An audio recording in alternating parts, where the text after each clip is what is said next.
ഇടപ്പാടി ആനന്ദ ഷൺമുഖ ക്ഷേത്രത്തിൽ തിരുവുത്സവ ആഘോഷങ്ങളോടനുബന്ധിച്ച് നടന്ന കാവടി ഘോഷയാത്ര ഭക്തിനിർഭരമായി. ക്ഷേത്രത്തിലെ ഉത്സവാഘോഷങ്ങൾക്ക് സമാപനം കുറിച്ച് തിരുവാറാട്ടം നടന്നു. ആയിരങ്ങളാണ് കാവടി ഘോഷയാത്രയിലും ആറാട്ട് എഴുന്നള്ളിപ്പിലും പങ്കെടുക്കാൻ ഇടപ്പാടി ക്ഷേത്രത്തിലെത്തിയത്.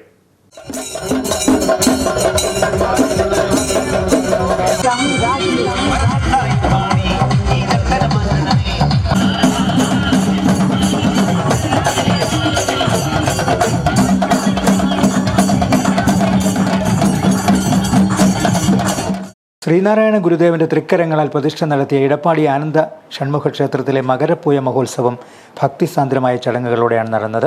SNDP യോഗം മീനച്ചിൽ യൂണിയന്റെ പരിധിയിലുള്ള 49 ശാഖകളുടെ സഹകരണത്തോടുകൂടിയാണ് തിരുവുത്സവാഘോഷങ്ങൾ നടന്നത്.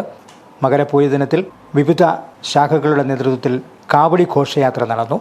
വാദ്യമേളങ്ങളുടെ അകമ്പടിയോടെ ആട്ടക്കാവടി, കൊട്ടക്കാവടി, പൂക്കാവടി തുടങ്ങിയ വിവിധ ഇനം കാവടികളും ദേവീദേവന്മാരുടെ രൂപങ്ങളും കാവടി ഘോഷയാത്രയിൽ മിഴിവേകി.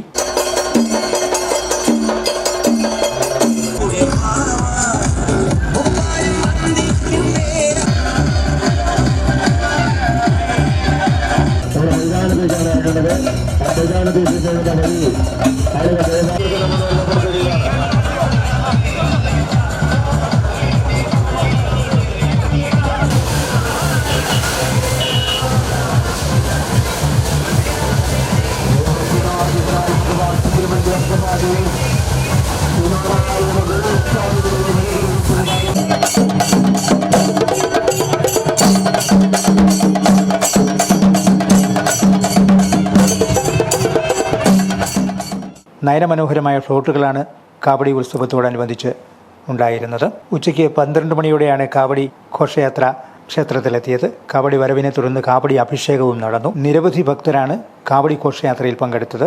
കാവടി അഭിഷേകത്തെ തുടർന്ന് മഹാപ്രസാദമൂട്ടും നടന്നു. ഉച്ചകഴിഞ്ഞ് 3:30 കൊടിയിറക്കി ആറാട്ട് പുറപ്പാട് ആരംഭിച്ചു. ഭരണങ്ങാനം വിലങ്ങുപാറക്കടവിലാണ് തിരുവാറാട്ട് നടന്നത്. ആറാട്ട് തിരിച്ചെഴുന്നള്ളിപ്പിന് ഭരണങ്ങാനം ശ്രീകൃഷ്ണസ്വാമി ക്ഷേത്ര കവാടത്തിൽ സ്വീകരണം നൽകി ഇറക്കി പൂജയും നടന്നു.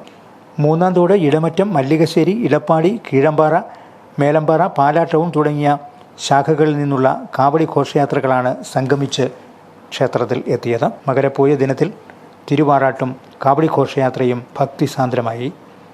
Star Vision News, Pala.